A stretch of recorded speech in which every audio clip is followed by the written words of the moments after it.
एक ऐसा साम्राज्य जहां गद्दी के लिए बेटों ने अपने पिताओं की हत्या की और जहां हाथियों की फौज ने बड़े बड़े किलों को मिट्टी में मिला दिया। आज हम पढ़ेंगे मगध का उत्कर्ष, हर्यक वंश से नंद वंश तक, बिल्कुल आसान भाषा में। तो प्राचीन भारत में, उत्तर भारत में 16 महाजनपद थे। 16 महाजनपदों को हम पढ़ चुके हैं, कौन कौन से 16 महाजनपद थे। और उन 16 महाजनपदों में से जो मगध था, मगध महाजनपद था, वो उत्तर भारत में एक साम्राज्य के रूप में उसका विकास हुआ, उसका उत्कर्ष हुआ। लेकिन सवाल ये है कि 16 महाजनपदों में से सिर्फ मगध ही ऐसा क्यों था कि उसका वो एक साम्राज्य के रूप में उभर कर सामने आया। तो उसके लिए सबसे पहले हम जानेंगे कि मगध के उत्कर्ष के क्या कारण थे।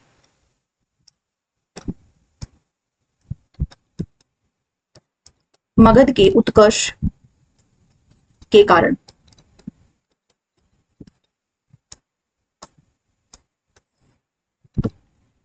तो सबसे पहला कारण क्या था? भौगोलिक कारण, यानी मगध की भौगोलिक स्थिति।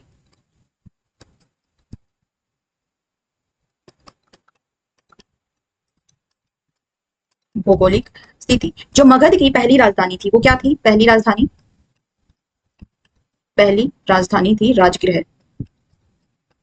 जो ये राजधानी थी राजगृह, ये 5 पहाड़ियों से घिरी हुई थी, जिसे आसानी से जीतना या भेद पाना संभव नहीं था।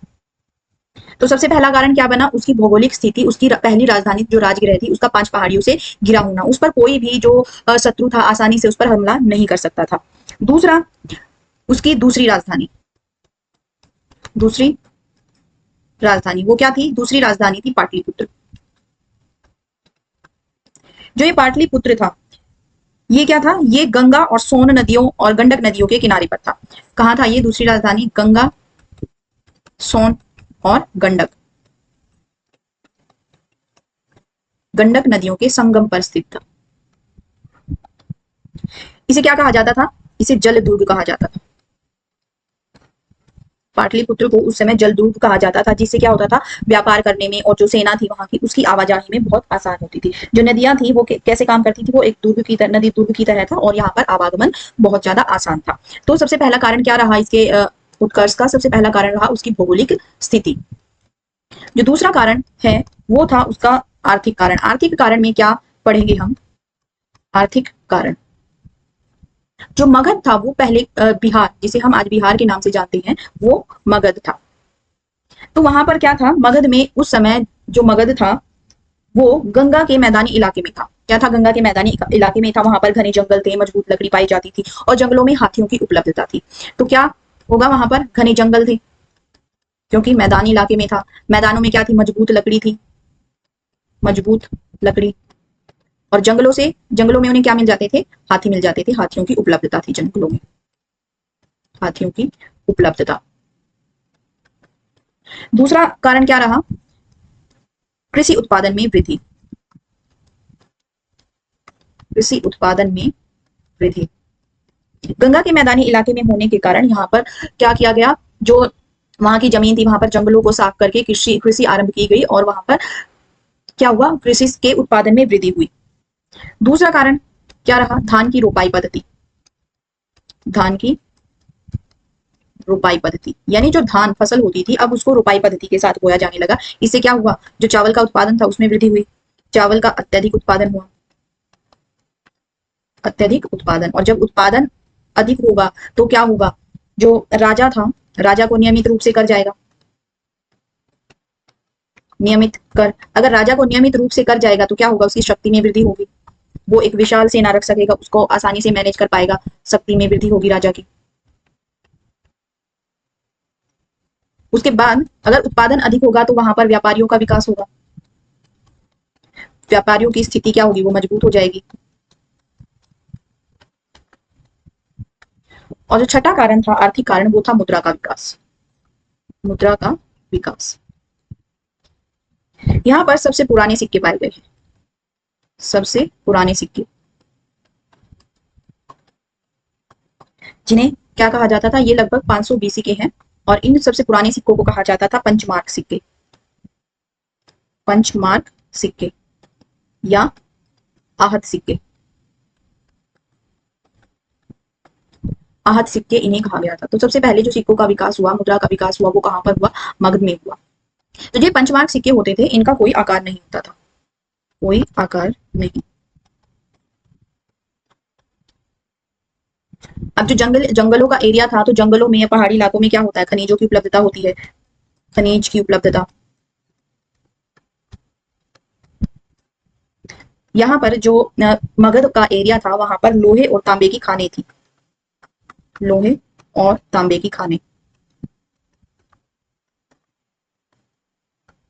जो ये लोहे और तांबे की खानें इतनी ज्यादा थी, तो इससे क्या हुआ, वहां पर वो मगध के जो लोग थे, अस्त्र शस्त्र निर्माण में ये सहायक सिद्ध हुई, अस्त्र शस्त्र के निर्माण में सहायक, के निर्माण में सहायक। इस इनसे क्या बनाए गए, औजार बनाए गए, औजारों से जंगलों को काटकर भूमि को साफ किया गया और उसे कृषि योग्य बनाया गया। और कृषि योग्य जब भूमि ज्यादा होगी तो उत्पादन अधिक होगा, उत्पादन अधिक होगा तो क्या होगा, राजा को नियमित रूप से कर जाएगा, उसकी शक्ति में वृद्धि होगी, व्यापारियों की स्थिति मजबूत होगी, और इस तरह से वहां पर क्या हुआ, मुद्रा का विकास भी हुआ। और इस तरीके से ये आर्थिक कारण रहे जो मगध के उत्कर्ष का कारण बने। उसके बाद बात करते हैं राजनीतिक कारणों की। राजनीतिक कारण, राजनीतिक कारणों में बात करूं तो जो मगध के शासक थे, मगध के शासक थे, वो बहुत योग्य थे। उनमें कौन कौन थे, जैसे बिंबिसार, अजातशत्रु और महापद्मनंद। ये शासक बहुत योग्य थे, इन्होंने हर तरीके से कूटनीति से और आक्रामकता से और विवाह द्वारा क्या किया, अपने साम्राज्य का, मगध का विस्तार किया। दूसरा, मगध के योग्य मंत्री,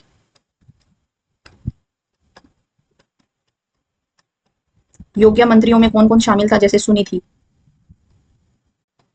और वसकार।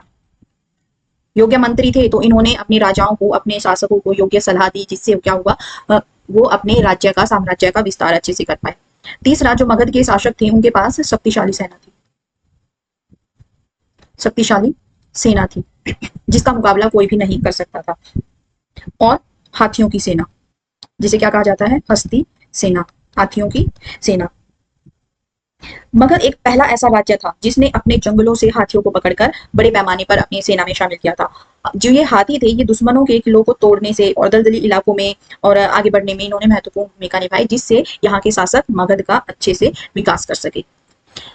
उसके बाद बात करते हैं सामाजिक कारण की। क्या सामाजिक कारण रहे जिन्होंने मगध के उत्कर्ष को बल दिया। जो मगध के लोग थे वो क्या थे, प्रगतिशील थे, प्रगतिशील समाज था वहां का। ये पुराने अपनी रूढ़ियों में बंधे हुए नहीं थे, ये क्या थे, ये इन्होंने परिवर्तन का साथ दिया, परिवर्तन समर्थक थी। तो ये इन लोगों, प्रगतिशील समाज ने भी मगध के उत्कर्ष में महत्वपूर्ण भूमिका निभाई। तो ये थे मगध के उत्कर्ष के वो कारण जिन्होंने मगध को उत्तर भारत का एक विशाल साम्राज्य बना दिया। अब हम बात करते हैं कि मगध का जब उत्कर्ष हुआ तो मगध पर किन किन वंशों ने शासन किया। मगध का उत्कर्ष, अब मगध का उत्कर्ष हो चुका था, इस मगध के उत्कर्ष में किन किन शासकों की महत्वपूर्ण भूमिका रही। तो सबसे पहले हर्यंक वंश, दूसरे नंबर पर आता है शिशुनाग वंश, और जो तीसरा वंश है वो है नंद वंश, और जो सबसे शक्तिशाली वंश रहा वो था मौर्य वंश। तो मगध पर इन सभी वंशों ने शासन किया और मगध को एक साम्राज्य बनने में सहायता की। तो इनको हम एक एक करके पढ़ेंगे। सबसे पहले बात करते हैं हर्यंक वंश की।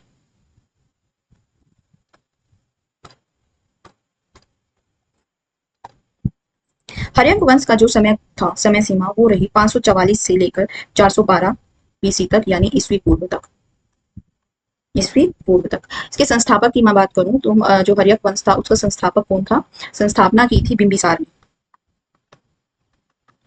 बिंबिसार ने। बिंबिसार का एक उपनाम मिलता है जो है शौणिक,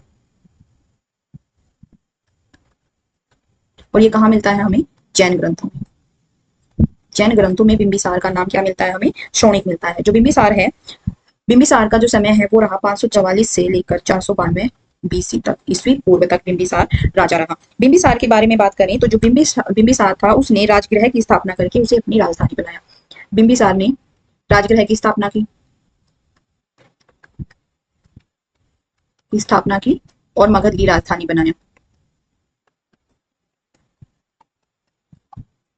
अगर आपसे पूछा जाए कि मगध को सॉरी राजगृह को किसने बसाया और उसे मगध की राजधानी किसने बनाया, तो आपका आंसर क्या होगा? बिंबिसार। इससे पहले जो मगध की राजधानी थी वो क्या थी? प्राचीन राजधानी जिसे हम कह सकते हैं प्राचीन राजधानी, तो वो थी गिरिवज्र। गिरिवज्र ये मगध की प्राचीन राजधानी थी, या आप कहें कि राजगृह से पहले राजधानी कौन थी? गिरिवज्र। अब जो बिंबिसार थे, बिंबिसार के दरबार में एक राजवैद्य रहते थे जिनका नाम था जीवक। जीवक कौन थे? बिंबिसार के राजवैद्य।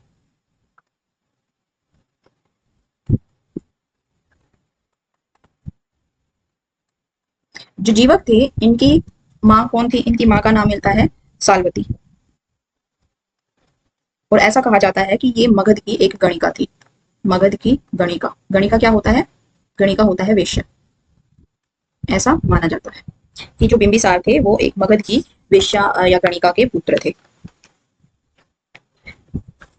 जीवक के बारे में बात करें तो जीवक ने तक्षशिला विश्वविद्यालय से तक्षशिला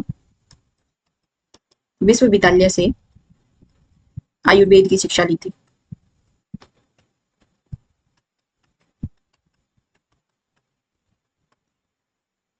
और इसने जो बुद्ध थे यानी गौतम बुद्ध और चंड प्रद्योत चंड प्रद्योत का उपचार भी जीवक ने किया था। अब बात करें बिंबिसार ने किस तरीके से अपने साम्राज्य का या कहें कि मगध का विस्तार किया। साम्राज्य विस्तार।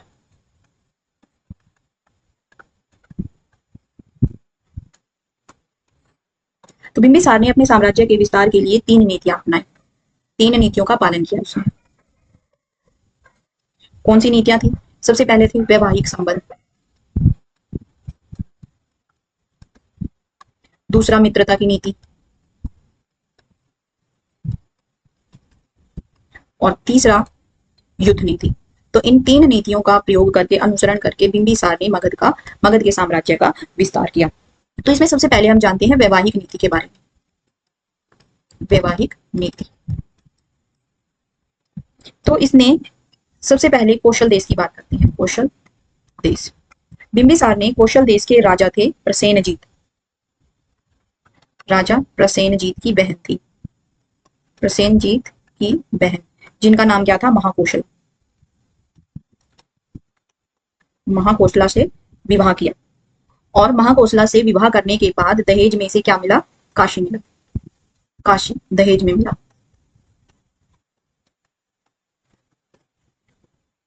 दूसरा वज्जी संघ।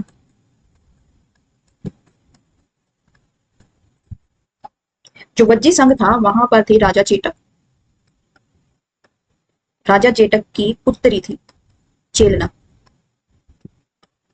चेलना से विवाह किया, उनसे वैवाहिक संबंध स्थापित किए। और वज्जी संघ के बाद मद्र देश, मद्र देश जो पंजाब जिसे कहा जाता है, वहां पर ने शेमा, वहां की राजकुमारी शेमा से वैवाहिक संबंध स्थापित किए। तो इस तरह से वैवाहिक संबंध स्थापित करके बिंबिसार ने मगध का विस्तार किया। अब बात करते हैं मित्रता की नीति की।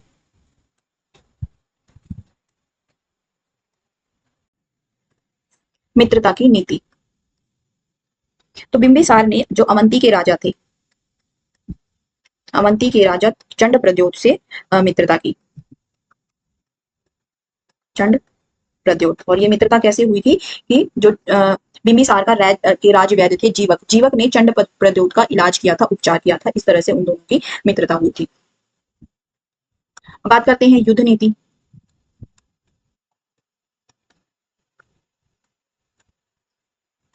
युद्ध नीति में बिंबिसार ने अंग के राजा ब्रह्मदत्त को हराकर, अंग के राजा कौन थे? ब्रह्मदत्त को हराया और मगध में मिला लिया उसको। वो हराकर मगध में उसका विलय कर लिया, मिलाया।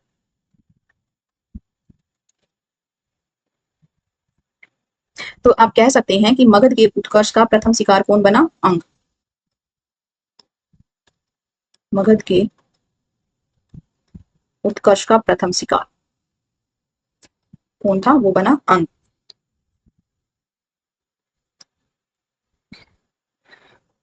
अब कुछ इंपॉर्टेंट पॉइंट्स हैं इंपॉर्टेंट पॉइंट्स, उनको भी हम देख लेते हैं। कहा जाता है कि जो बिंबिसार था वो बुद्ध का समकालीन था। बिंबिसार महात्मा बुद्ध का समकालीन था।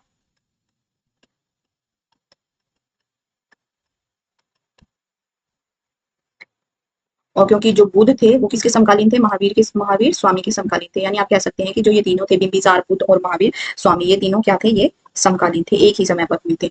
दूसरा, बौद्ध और जैन दोनों मतों का पोषक था बिंबिसार। बौद्ध और जैन दोनों मतों का पोषक, दोनों धर्मों को इसने क्या किया, संरक्षण दिया। फिर जो इसका पुत्र था अजातशत्रु ने इसकी हत्या कर दी थी। अजातशत्रु ने इसकी हत्या कर दी और वो खुद गद्दी पर बैठ गया। तो ये था बिंबिसार। बिंबिसार की मृत्यु के बाद, यानी बिंबिसार की हत्या करके राजा कौन बनता है, अजातशत्रु।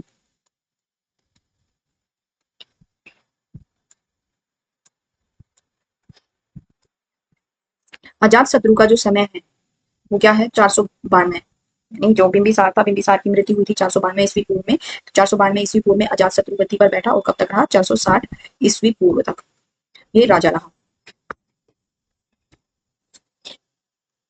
जो अजातशत्रु था ये बिंबिसार और चेलना का पुत्र था। बिंबिसार और चेलना का पुत्र था ये, और इसने अपने पिता की हत्या कर दी थी। लिख सकते हैं आप, अपने पिता की हत्या करके गद्दी पर बैठा।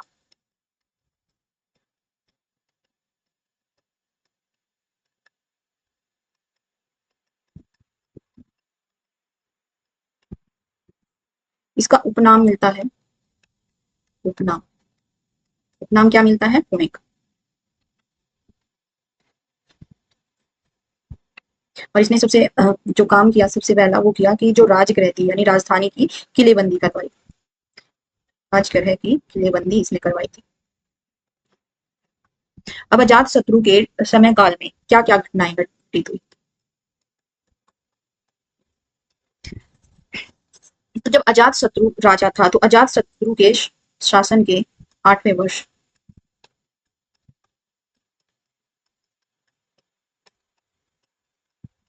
8वें वर्ष बुद्ध की मृत्यु हुई।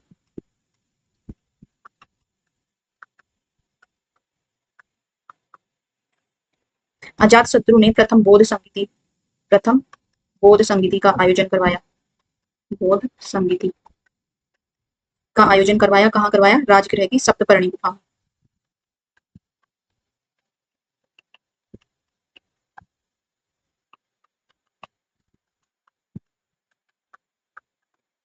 प्रथम बौद्ध संगीति के समय शासक कौन था, अजात शत्रु, और ये कहाँ पर हुई थी, राजगृह की सप्तपर्णी गुफा में हुई थी। इसके बाद अजात शत्रु ने जो काशी था, काशी और वज्जी संघ को जीतकर मगध में मिला।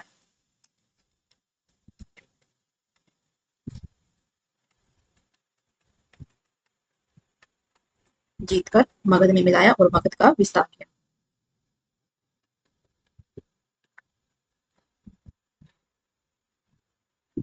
इसने कैसे वज्जी संघ पर कैसे जीत हासिल की कि इसके जो मंत्री थे इसके सुनी थी और वसका, ये दोनों कौन थे, अजात शत्रु के मंत्री थे। अपने मंत्री सुनिधि और वस्कार की सहायता से फूट डलवा दी वहां पर वज्जी संघ में, और इस तरह से जो अजात शत्रु था वो वज्जी संघ पर जीत हासिल करने में सफल हुआ। उसके बाद जो महाशिलाकंटक,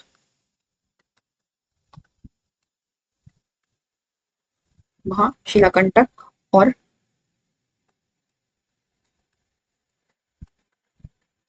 रत्नशलक जैसे हथियारों का प्रयोग इसने किया।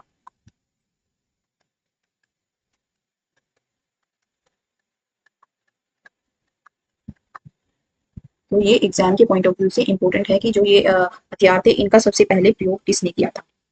तो काशी और वज्जी संघ को मिलाया। अब जो कौशल था, कौशल को कैसे मगध में मिलाया, तो इसने अजात शत्रु ने प्रसेनजीत को युद्ध में हराया, युद्ध में हराकर काशी को मगध में मिला लिया।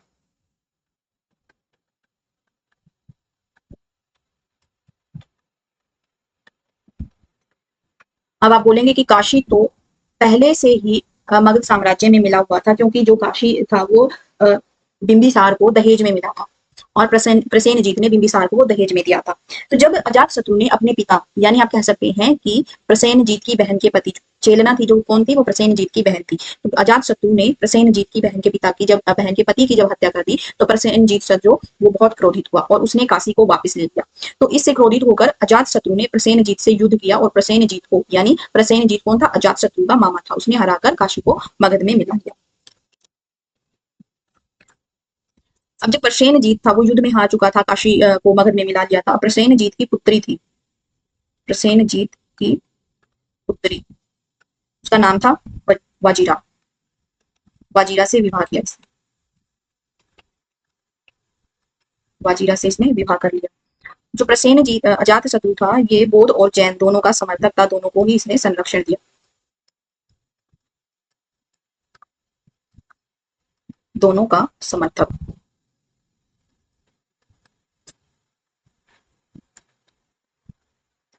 अब अजातशत्रु के समय में बुद्ध की मृत्यु हुई थी, तो इसने बुद्ध के अवशेषों पर राजगृह में स्तूप का निर्माण करवाया।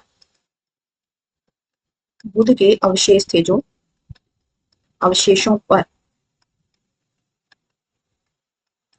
राजगृह में स्तूप का निर्माण किसने करवाया, अजातशत्रु ने।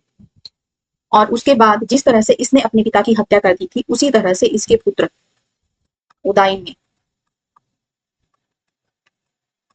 ने इसकी हत्या कर दी और खुद गद्दी पर बैठ गया। तो अब राजा अजातशत्रु की मृत्यु होती है, अजातशत्रु की मृत्यु के बाद राजा कौन बनता है, उदाइन।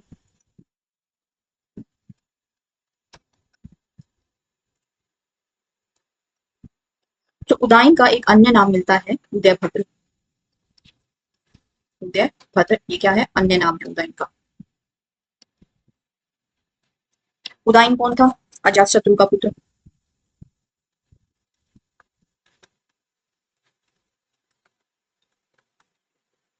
और अपने पिता की हत्या करके गद्दी पर बैठा।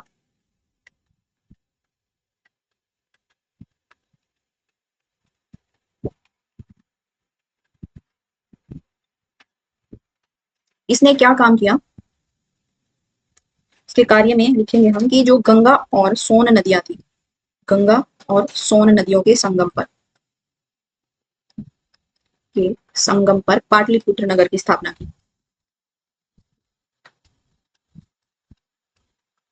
नगर बसाया। पाटलिपुत्र की स्थापना किसने की, उदाइन ने। और इसका अन्य नाम मिलता है कुसुमपुर। पाटलिपुत्र का ये अन्य नाम है। पाटलिपुत्र की स्थापना की और इसे राजगृह के स्थान पर अपनी राजधानी बनाया। मगध की जो नई राजधानी थी वो क्या थी, पाटलिपुत्र। जो उदाइन था वो क्या था, जैन धर्म का अनुयायी था, जैन धर्म का अनुयायी था ये। इसका समय क्या माना जाता है, इसका समय माना जाता है 460 से 444 ईस्वी पूर्व, इसका समय माना जाता है। इसके 3 पुत्र थे, 3 पुत्रों में कौन थे, अनिरुद्ध, मुंड और नागदाशक। ये इसके 3 पुत्र थे और तीनों ने बारी बारी से शासन किया। जो नागदाशक था, नागदाशक ये हर्यंक वंश का अंतिम शासक था।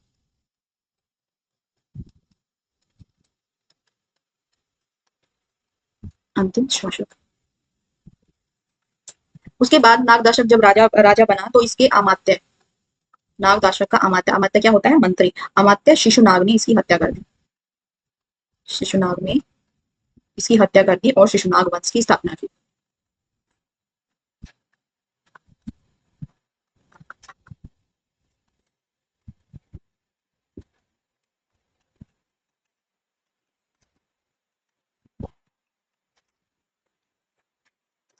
अब हम पढ़ेंगे शिशुनाग वंश। तो आज की वीडियो में हमने देखा कि किस तरह से जो मगध था उसका उत्कर्ष हुआ, उसके उत्कर्ष में कौन कौन से कारण शामिल रहे जिन्होंने उसे उसका उत्कर्ष करने में, उसे एक बड़ा साम्राज्य बनाने में सहायता की। और उसके बाद मगध जैसे बड़े साम्राज्य पर किन किन वंशों ने शासन किया, और उनमें से हम हर एक वंश को पढ़ चुके हैं। अगली क्लासेस में हम शिशुनाग वंश, नंद वंश और मौर्य वंश को डिटेल में पढ़ेंगे। तो आज की क्लास आपको कैसी लगी कमेंट करके जरूर बताइएगा।